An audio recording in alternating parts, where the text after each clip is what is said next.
Hello छात्रों, आज हम सब वर्ण एवं वर्णमाला के अंतर्गत व्यंजन का वर्गीकरण के बारे में हम सब जानकारी करेंगे। देखिए, व्यंजन का वर्गीकरण करने से पहले हम व्यंजन का परिचय जान लें। व्यंजन की परिभाषा है जिन वर्णों का उच्चारण करते समय हमारे वायु मार्ग में बाधा पड़ती है वो व्यंजन कहलाते हैं। व्यंजन वर्णों का उच्चारण दो आधारों पर किया जा सकता है। एक तो उच्चारण स्थान के आधार पर और दूसरा उच्चारण प्रयत्न के आधार पर। दो प्रकार से वर्णों का भी वर्गीकरण होता है, जिस प्रकार से स्वरों का वर्गीकरण होता है। तो आज हम इस वर्ण एवं वर्णमाला के वीडियो पार्ट 3 में व्यंजन वर्णों का वर्गीकरण, इसके बारे में हम सब अध्ययन करेंगे, जानकारी करेंगे। व्यंजन वर्णों का वर्गीकरण दो आधारों पर होता है। एक तो उच्चारण स्थान के आधार पर और उच्चारण प्रयत्न के आधार पर। अब इन दोनों आधारों पर हम सब विस्तार से चर्चा करेंगे। तो पहला है उच्चारण स्थान के आधार पर। उच्चारण स्थान के आधार पर का मतलब होता है कि हम व्यंजन वर्णों का उच्चारण करते हैं तो हमारे किसी न किसी मुख के अवयव से उनका उच्चारण होता है। तो जिन अवयवों से उनका उच्चारण होता है उन अवयवों के नाम के आधार पर उन वर्णों का नामकरण किया जाता है। कुछ वर्ण स्वर यंत्र से बोले जाते हैं, कुछ कंठ से बोले जाते हैं, कुछ तालु से बोले जाते हैं, कुछ मूर्धा से बोले जाते हैं।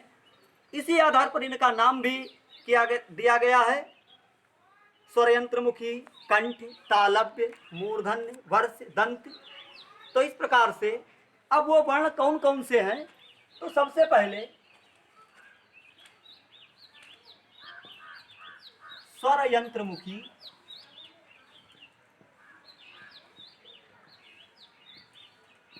या काकल।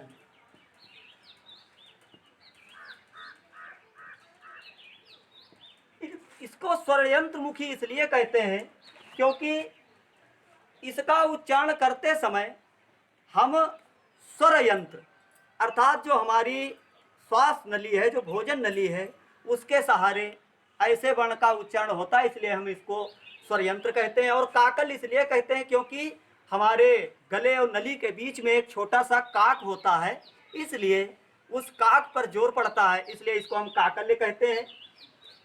इसके अंतर्गत एक वर्ण है हा। हा हा ये ऐसा वर्ण है, इसको हम स्वर यंत्र मुखी या काकल्य कहते हैं। इसके पश्चात कंठ। कंठ जिन व्यंजन वर्णों का उच्चारण कंठ से होता है वो कंठ कहलाते हैं। इसके अंतर्गत का, खा, गा, घा, अंगा, ये कंठ कहलाते हैं क्योंकि इनका उच्चारण कंठ होता है। दूसरा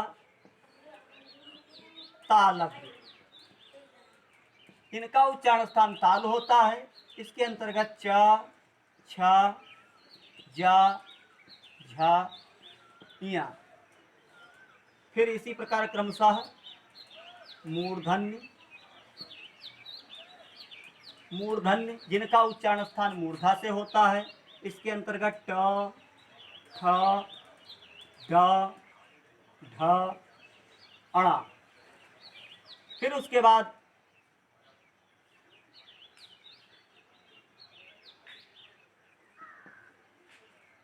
दंत,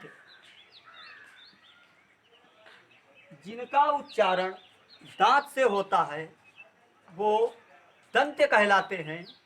इसके अंतर्गत ता, था, दा, धा, ना, दंत। इसके पश्चात वर्त, वर्त। ये ध्वनियाँ पहले संस्कृत में नहीं थी। संस्कृत में इनका उच्चारण दंत के अंतर्गत ही आता था, लेकिन हिंदी में आते आते इनका एक और वर्गीकरण हो गया और वो है वर्त। इसके अंतर्गत वर्ण आते हैं ना, ला, रा, सा। ये वर्त से कहलाते हैं। इसके बाद में दंतौष्ठ,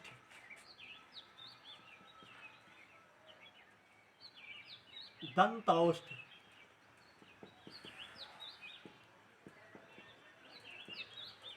दंतौष्ठ जिनका उच्चारण दांत और ओठ दोनों से होता है वो दंतौष्ठ कहलाते हैं। इसके अंतर्गत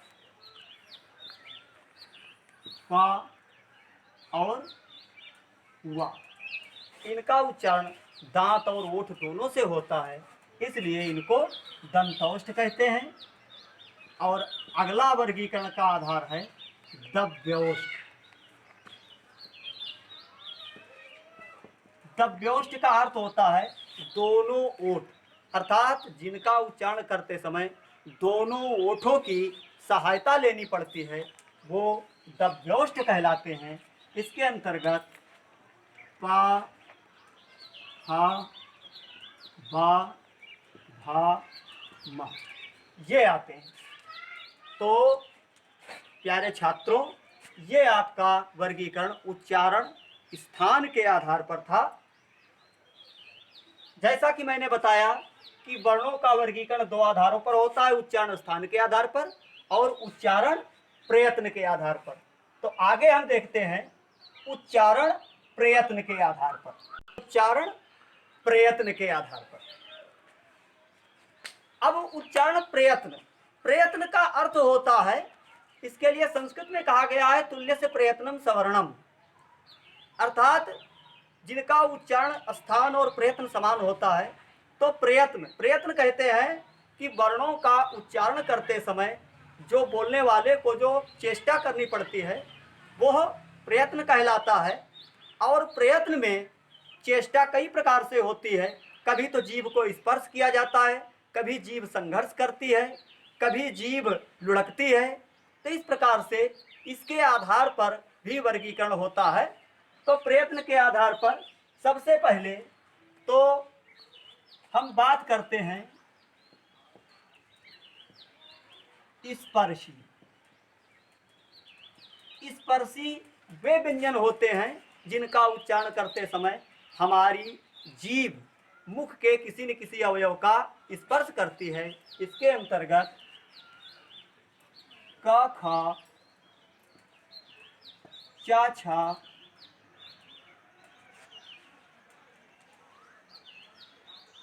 का, खा, टा, ठा, ता, था,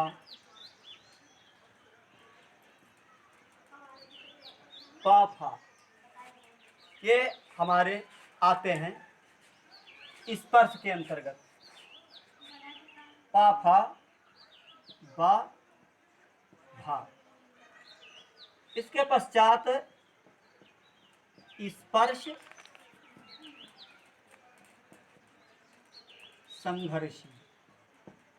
स्पर्श संघर्षी का अर्थ होता है कि जिन वर्णों का उच्चारण करते समय हमारी जीभ स्पर्श भी करती है और उच्चारण अवयव का संघर्ष भी करती है, रगड़ भी खाती है।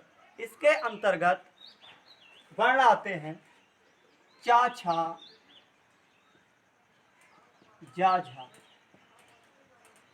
चा, छा, जा, झा ये स्पर्श संघर्षी कहलाते हैं।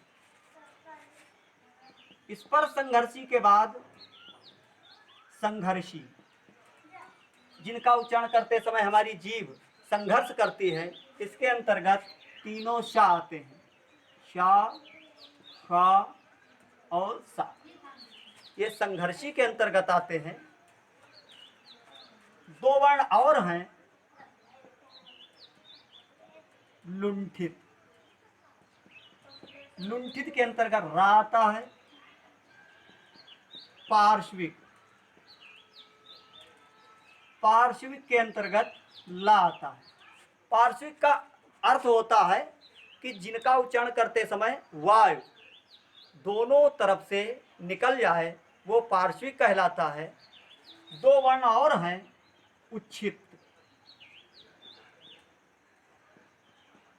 उच्छिप्त, ये दो वर्ण ड़ा और ढ़ा, ये हिंदी की नई ध्वनियां हैं जो हिंदी में आई हैं। इनको उच्छिप्त कहा जाता है। उच्छिप्त इसलिए कहा जाता है, उच्छिप्त माने होता है फेंकना, जीव को जोर से फेंका जाता है, इसलिए उच्छिप्त कहलाते हैं। और इसके पश्चात अनुनासिक। अनुनासिक, ये वर्गों का पांचवा अक्षर होते हैं। अंगा, इया, अणा, ना, मा। तो ये आपके उच्चारण प्रयत्न हो गया।